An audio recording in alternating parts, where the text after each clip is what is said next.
मराठीमध्ये स्वमताचा प्रश्न कसा सॉल्व्ह करायचा त्याच्या टिप्स आपण पाहणार आहोत एका मिनिटामध्ये। मराठीमध्ये स्वमताचा प्रश्न क्रमांक 1 अ आणि प्रश्न क्रमांक 1 आ मध्ये विचारला जातो।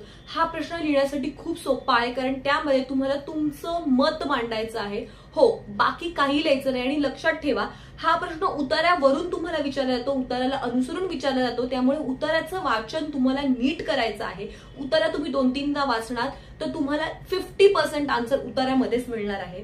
याचं उत्तर लिहिताना तुम्हाला 6 ते 7 ओळींचाच वापर करायचा आहे। स्वमत आहे, फापट पसारा करायचा नाही। अगदी 6 ते 7 ओळींमध्ये तुम्हाला तुमचं मत मांडायचं आहे। फॉर एक्झाम्पल, मोबाईलचे फायदे तोटे तुम्हाला विचारले असतील तर मोबाईलचे काय फायदे आहेत, काय तोटे आहेत आणि कशा प्रकारे आपण त्याचा उपयोग करू शकतो हे तुम्हाला तुमच्या शब्दांमध्ये मांडायचं आहे। भाषा शैली आणि सोप्या शब्दांचा वापर तुम्ही याच्यामध्ये करू शकता।